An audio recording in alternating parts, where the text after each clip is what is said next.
Hey, welcome to Hello High Five.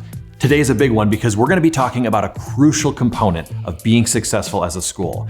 Let's jump right in and go through the 5 steps to find your school's niche.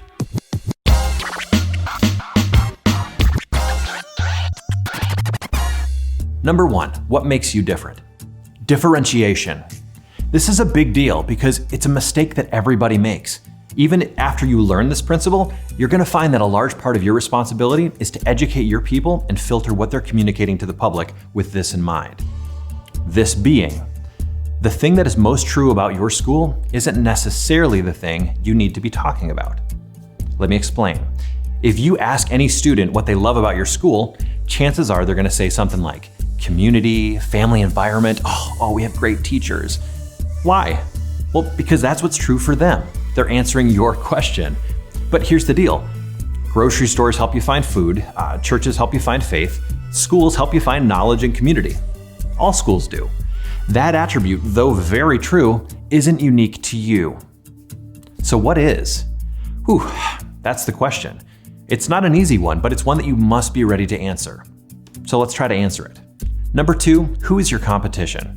First things first. Are you the one independent school in your area, or are you competing against other schools that have similar offerings in your market? As in, if your school shut their doors, where would most of the kids go? We actually had this happen in our city in 2019. One of the private schools closed for financial reasons, and all of those students had to find a new home. My daughter's school, that we do video work for, completely changed their marketing efforts overnight, from having to market to prospective families to keep the enrollment numbers up, to all of a sudden they found themselves with a wait list. It's crazy. Their situation changed, and your situation is going to be unique to you as well. So going back to the question, who would you lose your students to? Look at that school. How are you different from them? How should you be different from them? Actually take a few minutes and think about that. This would be a good chance to write some things down. Number 3, ask your existing community. Ask your community members.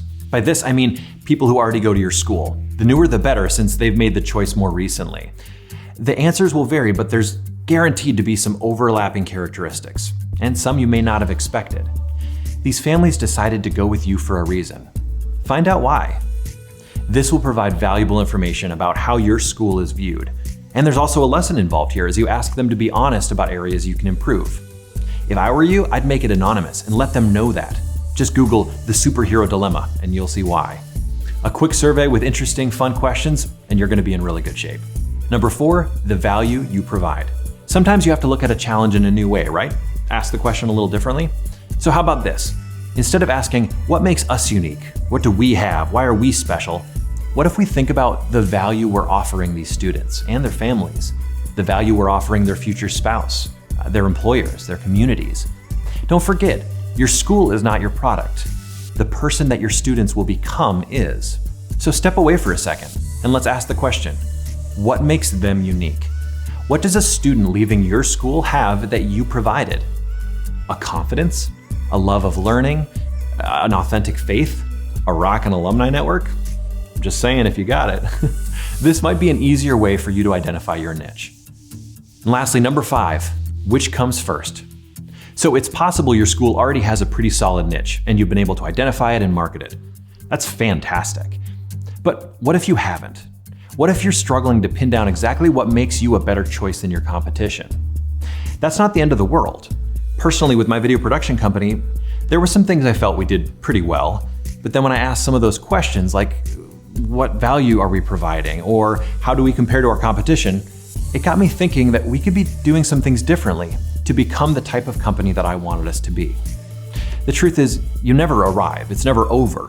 Situations change, new challenges arise, but there are always things that we could be doing better. What I think success looks like is exactly what you're doing right now. Taking 5 minutes to watch a video, consider your school, and think about what you can do to help it be more effective and thrive. That right there makes you better at your job than most people. All right, guys, I hope there's been something helpful in here for you. Until next time, I'm Adam Everett Miller with Hello High Five.